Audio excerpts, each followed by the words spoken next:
सभी छोटे बड़े श्रोताओं को सुनीता भटनागर का प्यार भरा नमस्कार। ऑडियो स्टोरीज के हमारे चैनल कहानी जगत में आप सभी का स्वागत है। हिंदी कहानियों की श्रृंखला में आइए आज सुनते हैं मन्नू भंडारी जी द्वारा रचित कहानी स्त्री सुबोधिनी। प्यारी बहनों, न तो मैं कोई विचारक हूँ, न प्रचारक, न लेखक, न शिक्षक। मैं तो एक बड़ी मामूली सी नौकरी पेशा घरेलू औरत हूँ जो अपनी उम्र के 42 साल पार कर चुकी है। लेकिन उस उम्र तक आते आते जिन स्थितियों से मैं गुजरी हूँ, जैसा अहम अनुभव मैंने पाया, चाहती हूँ बिना किसी लाग लपेट के उसे आपके सामने रखूं और आपको बहुत सारे खतरों से आगाह कर दूं। अब सीधी बात सुनिए, सीधी और सच्ची। मेरा अपने बॉस से प्रेम हो गया। वाह, आपके चेहरे पर तो चमक आ गई। आप भी क्या करें, प्रेम कमबख्त है ही ऐसी चीज। चाहे कितनी ही पुरानी और घिसी पिटी क्यों ना हो जाए, एक बार तो दिल फड़क ही उठता है, चेहरा चमचमाने ही लगता है। खैर, तो यह कोई अनहोनी बात नहीं थी। डॉक्टरों का नर्सों से, प्रोफेसरों का अपनी छात्राओं से, अफसरों का अपनी स्टेनो सेक्रेटरी से प्रेम हो जाने का हमारे यहाँ आम रिवाज है। यह बात बिल्कुल अलग है कि उनकी ओर से इसमें प्रेम कम और शगल ज्यादा रहता है। शिंदे नए नए तबादला होकर हमारे विभाग में आए थे। बेहद खुश मिजाज और खूबसूरत, आंखों में ऐसी गहराई कि जिसे देख लें वह गोते ही लगाता रह जाए। बड़ा शायराना अंदाज था उनका और जल्दी ही मालूम पड़ गया कि वे कविताएं भी लिखते हैं। पत्र पत्रिकाओं में वे धड़ाधड़ छपती भी रहती हैं और इस क्षेत्र में उनका अच्छा खासा नाम भी है। आयकर विभाग की अफसरी और कविताएं, है ना कुछ बेमेल सी बात, पर यह उनके जीवन की हकीकत थी। मैं स्थितियों और उम्र के उस दौर से गुजर रही थी जब लड़कियों में प्रेम के लिए विशेष प्रकार का लपलप भाव रहता है। बूढ़ी माँ 3 छोटे भाई बहनों को लेकर गांव में रहती थी और मैं इस महानगरी में कामकाजी महिलाओं के एक हॉस्टल में। न घर का कोई अंकुश था और न इस बात की संभावना कि कहीं मेरा ठौर ठिकाना लगा देंगे।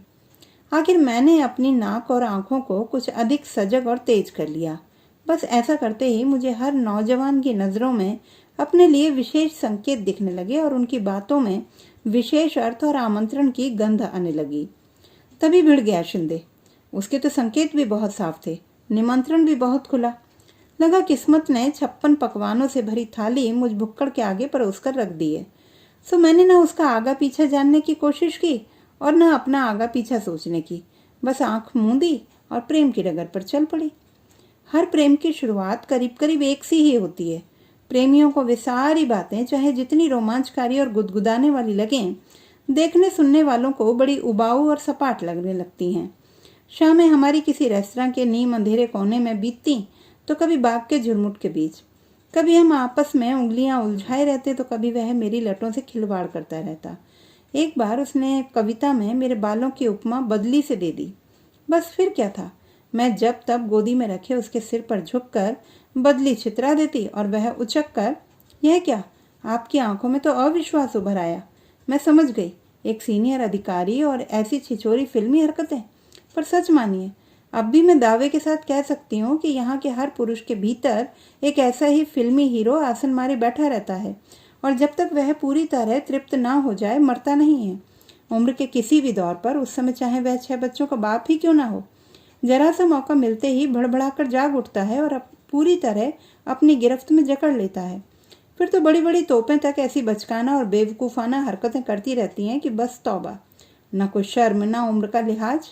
आजकल की लड़कियों ने उस राज को अच्छी तरह समझ लिया है, पर मैं तो उन बहनों को सावधान करना चाहती हूँ जो शादी के पहले से ही उस हीरो के चंगुल में आकर अपने को चौपट कर लेती हैं। हाँ, तो मैं पूरी तरह शिंदेमयी हो गई, पर तभी एक भयंकर झटका लगा। बल्कि कहूँ कि जो लगा उसके लिए झटका शब्द हल्का ही है। मालूम पड़ा कि शिंदे की एक अदद बीवी है जो पहली बार पुत्रवती बनकर 5 महीने बाद अपने मायके से लौटी है। यानी एक अदद बीवी और एक अदद बच्चा। मुझे तो सारी दुनिया ही लड़खड़ाती नजर आने लगी। लगा मैं बहुत बड़ा धोखा खा गई हूँ। मेरे भीतर गुस्सा बुरी तरह बलबलाने लगा। बीवी बच्चे के रहते मेरी ओर प्रेम का हाथ बढ़ाने का मतलब? मैंने जब भी उससे घर और घर वालों के बारे में पूछा, वह 3-4 शेर दोहरा दिया करता था जिनका अशाब्दिक अर्थ होता था, मेरा न कोई घर है, न दर, न कोई अपना, न पराया। इस जमीन और आसमान के बीच मैं अकेला हूँ, बिल्कुल अकेला। पर मेरे लिए इन शेरों का सीधा साधा अर्थ था हरी झंडी, लाइन क्लियर। सो मैं सपाटे से चल पड़ी। बल्कि चलने में थोड़ा फुर्ती भी की। आप तो जानती ही होंगी, उस उम्र तक शादी ना होने पर लड़कियों में एक खास तरह की हड़बड़ाहट आ जाती है। चाहती हैं जैसे भी हो जल्दी से जल्दी प्रेमी को पूरी तरह कब्जे में करके पति बनाकर अपने टेंट में खोंस लें। मैं भी इसी नेक इरादे से लपक रही थी कि बीच में ही औंधे मुँह गिरी। पर गिरने नहीं दिया शिंदे ने, हाथों हाथ झेल लिया। उसने बिना किसी बात को मौका दिए मुझे बाहों में भर लिया और धुआंधार रोने लगा। पिता के दबाव में आकर की हुई शादी मेरे जीवन की सबसे बड़ी ट्रेजेडी बन गई। बीवी के रहते हुए भी मैं कितना अकेला हूँ। दो अजनबियों की तरह एक छत के नीचे रहने की यातना, ऐसी ऐसी बातों के न जाने कितने टुकड़े आंसुओं से भीग भीग कर टपक रहे थे। मेरा विवेक मुझसे संकल्प करवा रहा था कि लौट जाओ इस दिशा में, अब एक कदम भी मत बढ़ो। मैं रो रो कर अपना संकल्प दोहरा रही थी, वह रो रो कर अपना दुख दोहरा रहा था। इसी तरह हम 2-3 बार और मिले, वही बातें वही रोना। मैंने सोचा था कि आंसुओं के साथ मैं अपना सारा प्रेम और गम भी बहा दूंगी और हमेशा के लिए अलविदा कहकर लौट जाऊंगी। पर हुआ एकदम उल्टा। आंसुओं के जल से सींच कर प्रेम की बेल तो और ज्यादा लहलहा उठी। अब देखिए ना, मीरा का पद, आंसुओं ने जल सींच सींच, बचपन में पढ़ा था। पर हम सब की ट्रेजेडी यही है कि स्कूली शिक्षा को जीवन में गुनते नहीं। शिक्षा एक तरफ, जीवन एक तरफ, और इसीलिए ठोकर खाते हैं। यही हुआ। उसका दुखी और दयनीय चेहरा देखकर मेरे मन में प्रेम का ज्वार उमड़ने लगा। उसके आंसुओं ने प्रेम को इतना गीला और रपटीला बना दिया कि वापस मुड़ने को तैयार मेरा पैर अपने आप को स्वाहा करने के लिए आगे बढ़ गया। शिंदे इस मैदान का पक्का खिलाड़ी था। मेरे असमंजस और दुविधा को चट भांप गया। केवल भांप ही नहीं गया, वरन उसने यह भी महसूस कर लिया कि बीवी की उपस्थिति से हमारे प्रेम में आपातकालीन स्थिति पैदा हो गई है। अब यदि इसे बचाकर रखना है तो प्रेम करने के तरीके में एक क्रांतिकारी परिवर्तन लाना होगा। बिना उसके मामला चलने वाला नजर नहीं आ रहा था। रेस्तरां और बाग बगीचों के बीच तो यह परिवर्तन आ नहीं सकता था, इसलिए बड़ी शिद्दत के साथ एक कमरे की तलब महसूस होने लगी।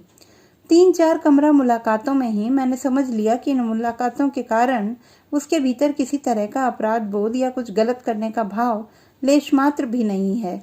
वह काफी तृप्त और छका हुआ लगता था। मुझे समझते देर नहीं लगी कि शरीर के स्तर पर भी मैंने अपने को उसके लिए अनिवार्य बना लिया है। मुझे पक्का विश्वास हो गया कि मेरा यह समर्पण तुरुप के इक्के की तरह कारगर सिद्ध होगा और बाजी मेरे हाथ। निश्चय ही इन मुलाकातों ने मेरे प्रेम को बड़ी मजबूत बैसाखियां थमा दी और मेरे लड़खड़ाते कदम फिर से जम गए। वह मेरे भविष्य की योजनाएं बनाता, पर उन्हें अमल में लाए तब तक के लिए एक मौन समझौता हम लोगों के बीच हो गया। अपना शरीर, अपनी भावनाएं उसने मेरे जिम्मे कर दी और घर, बच्चा, बूढ़ा बाप और सारी पारिवारिक खिचखिच बीबी के जिम्मे। इस विभाजन में मैं कुछ समय के लिए परम प्रसन्न। यूं भी इस उम्र में आदमी को सबसे ज्यादा भरोसा अपने शरीर पर ही होता है। शरीर पा लिया, समझो दुनिया जहान हथिया लिया। ऊपर से मुझे वह कभी बातों से तो कभी कविताओं से समझाता रहता कि मन और शरीर की पवित्र भूमि पर ही असली प्रेम पनपता है। घर की चारे दीवारी के बीच निरंतर होने वाली खिचखिच में तो वह मरता ही है। मैं समझती रही और अपने को बहुत पुख्ता जमीन पर महसूस करती रही। वह बातें ही ऐसी करता था कि संदेह की कोई गुंजाइश ही नहीं छोड़ता था। मुझे पूरा विश्वास था कि एक दिन वह खूंटे से उखड़कर मेरी गिरफ्त में आ जाएगा। बीबी की याद और बात से ही शिंदे अपना चेहरा एकदम मायूस बना लेता और बिना कहे ही मेरे दिमाग में यह बात बिठाने की कोशिश करता कि बीवी बनते ही औरत बहुत उबाऊ और त्रासदायक बन जाती है, कि रिश्तों में बंधते ही प्रेम नीरस और बेजान हो जाता है, कि सच्चे प्रेमियों को तो हमेशा मुक्त ही रहना चाहिए। बीवी बनने की ललक जब जब मेरे भीतर जोर मारती थी। सच बात है, मुझे भी तो घर भी चाहिए था, पति भी और बच्चे भी, पर उसे तो जैसे बीवी नाम से ही चिढ़ हो गई थी। कभी कभी तो वह अपनी बीवी के कर्कश स्वभाव और तुनक मिजाजी की बात करते करते रो तक पड़ता था। तब मैं लपक कर उसे बाहों में भरती, अपने होठों से उसके आंसू पोंछती और उसे हौसला बंधाती कि जल्दी ही हम कुछ ऐसा करेंगे कि वह इस दुख से मुक्त हो, कि मैं उसे एक सही सुखद जिंदगी दे दूंगी। यह आश्वासन उसके लिए कम, मेरे अपने लिए ज्यादा होता था। दिन सरकते जा रहे थे और अपने प्रेम करने के तरीके में क्रांतिकारी परिवर्तन लाने के बावजूद स्थिति जहां की तहां थी। यानी कि मैं अपने हॉस्टल के कमरे में बंद, शिंदे अपनी बीबी की मुट्ठी में।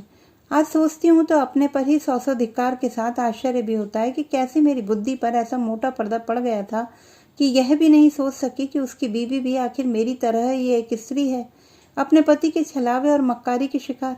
पर नहीं, यह तो तब समझ में आया जब उसकी मक्कारी ने मुझे भी तबाही के कगार पर ला पटका। तभी तो मैंने सोचा कि क्यों न मैं जब तब वहां उपस्थित होकर उसके त्रास को इतना बढ़ा दूं कि वह खुद ही इस अपमानजनक स्थिति को नकार कर अलग हो जाए। रकीब को सामने देखकर अच्छों अच्छों के हौसले पस्त हो जाते हैं। फिर अपमान और अपेक्षा की आग में झुलसी इस औरत का हौसला ही क्या होगा। और यही सोचकर आखिर में एक दिन शिंदे के घर जा धमकी।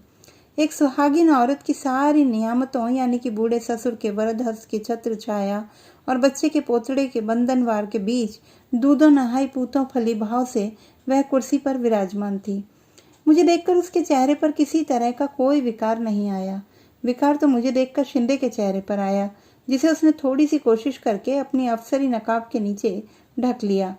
दफ्तरी भाषा में दफ्तरी बात करके उसने मुझे चलता किया, पर बाहर निकलते समय हाथ दबाकर लाड़ में लिपटी हल्की सी फटकार के साथ शाम को कमरे पर आने का निमंत्रण भी दे दिया। मैं उसकी बीवी को त्रस्त करने गई थी, पर खुद ही त्रस्त और पस्त होकर लौटी। मुझे आश्चर्य हो रहा था कि यह औरत है या मांस का लौंदा। इसका आदमी 3 साल से एक दूसरी लड़की के साथ मस्ती मार रहा है और उसे न कोई तकलीफ न कष्ट। मैं इसकी जगह हूं तो शायद एक दिन भी इस तरह की अपमानजनक स्थिति को बर्दाश्त न करूं। इसके शरीर पर चमड़ी लिपटी है या गेंडे की खाल।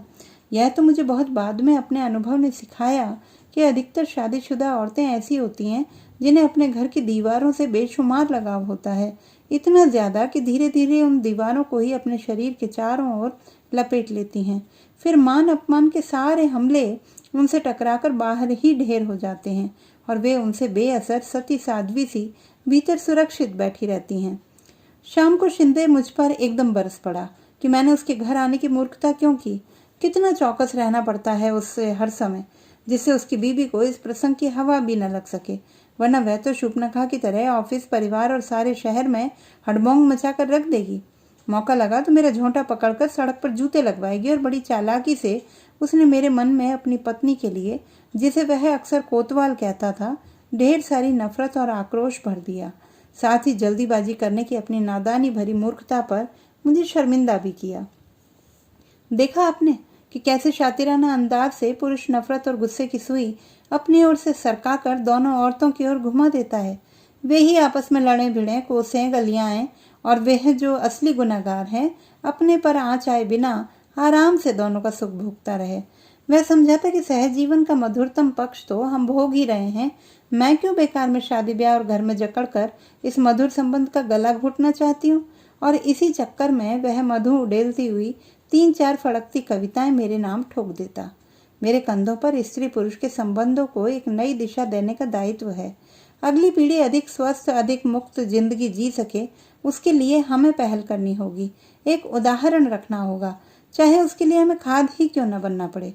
शिंदे तो ये बातें झाड़कर मजे से अपनी बीवी का बगलगीर हो जाता और मैं असली अर्थों में खाद बनी अपने कमरे में सड़ती रहती। तभी शिंदे का तबादला हो गया और मैं एक बार फिर डगमगा गई। मुझे लगा कि बस अब यही मेरी जिंदगी से निकला। पर उस समय तो बस शिंदे में ही प्राण बसते थे। लगता था उसके बिना जी ही नहीं सकूंगी। गलत सही की समझ ही कहाँ रह गई थी। मैं उसे पाना चाहती थी और वह मुझे खोना नहीं चाहता था। उसके साथ होटल में गुजारे हुए दिन मैं तो भूल ही गई थी कि हम दोनों के बीच कोई तीसरा भी है। तबीयत एकदम लहलहा उठी। इस बार उसने बाकायदा योजना बनाई कि पत्नी को अब यहाँ न बुलाकर उसके पिता के घर भेज देगा और धीरे धीरे उसे कानूनी कार्रवाई करने के लिए राजी कर लेगा। यदि नहीं हुई तो मजबूर करेगा। बातों का तो वह बादशाह था ही। पत्र लिखने में भी उसे कमाल हासिल था। शरीरों में जो दूरी आ गई थी उसे वह पत्रों की भाषा से पाटता रहता। पत्रों में वह मुझे दिव्य प्रेम का दर्शन समझाता। मेरे जन्मदिन पर अपने इसी दिव्य प्रेम में डुबोकर उसने एक खूबसूरत सा तोहफा मेरे लिए भेजा। कभी वह चांदनी रात के गीत लिखकर भेजता तो कभी साथ बिताए मधुर क्षणों की याद को ताजा करने वाली कविताएं। उसने आंखों में सचमुच के आंसू भरकर कहा, मैं ही शिंदे की प्राण हूँ, शिंदे की प्रेरणा हूँ। घर परिवार के अतिरिक्त शिंदे का जो कुछ भी है, और वही तो असली शिंदे है, वह उसने मुझे पूरी तरह सौंप रखा है। और तुरंत उसने अपनी बात का प्रमाण पेश कर दिया। मुझे समर्पित किया हुआ अपना नया कविता संग्रह हाथ से लिखा हुआ था, प्राण को। उसकी प्रेरणा और प्राण बनने का हश्र यह हुआ कि वह तो दिन दूना रात चौगुना फलता फूलता रहा, धन यश सफलता मान सम्मान सभी का मालिक, और मैं भीतर ही भीतर झुलस कर काठ का कुंदा हो गई, सब ओर से मरी मुरझाई टूटी और पस्त। मैं समझ गई कि मैं बुरी तरह ठगी गई हूँ। धीरे धीरे उम्र की बढ़ोतरी और ऑफिस और दुनियादारी की निरंतर बढ़ती जिम्मेदारियों के बीच शिंदे की रोमानी जरूरत घटती चली गई। परिणाम यह हुआ कि हमारे बीच चलने वाले पत्रों की संख्या कम और मजमून मौसम के सर्द गर्म होने पर आकर टिक गया। 8 साल तक चलने वाला प्रेम प्रसंग महज एक खिलवाड़ था, जिसकी बाजी बड़ी होशियारी से शिंदे ने बांटी। भ्रमजाल के कटते ही नजर साफ हुई तो बाजी में बटे हुए पत्तों का यह नशा रह रह कर मेरी आंखों में उभरने लगा। तुरुप का इक्का यानी घर उसके पास, तुरुप का बादशाह यानी बच्चा उसके पास, तुरुप की बेगम यानी बीबी और प्रेम करने के लिए प्रेमिका उसके पास, तुरुप का गुलाम यानी नौकर चाकर गाड़ी बंगला उसके पास। लब्बो लुभाव यह है कि तुरुप के सारे पत्ते उसके पास हैं और मुझे मिले हुए उसके दिए हुए छक्के पंजे यानी टोटके की तरह पुड़िया में बंधे। दार्शनिक लफाजी में लिपटे हवाई प्यार के चंद जुमले, इन टटपूंजिया पत्तों के सहारे मैं ज़्यादा से ज़्यादा इतना ही कर सकती थी कि जिंदगी भर उसकी पूंछ पकड़े रहती और उसे ही अपनी उपलब्धि समझ समझ कर संतोष करती। मन बहुत घबराता तो उसी पूंछ से हवा करके उसके साथ बिताए मधुर क्षणों पर जमी समय की धूल उड़ाकर कुछ समय के लिए अपना खालीपन भर लेती। निहायत हवाई बातें पल्ले से बांधे बांधे मैंने अपनी जिंदगी को बर्बादी के कगार पर लापटका था। अब चाहती हूँ ठेठ दुनियादारी की बातें अपनी हजार हजार मासूम किशोरी बहनों के पल्ले से बांध दूं, जिससे वह मेरी तरह भटकने से बच जाएं। इस देश में प्रेम के बीज मन और शरीर की पवित्र भूमि में नहीं, ठेठ घर परिवार की उपजाऊ भूमि में ही फलते फूलते हैं। भूलकर भी शादीशुदा आदमी के प्रेम में मत पड़िए।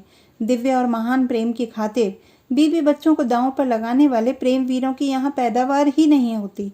2 नावों पर पैर रखकर चलने वाले शूरवीर जरूर सरेआम मिल जाएंगे।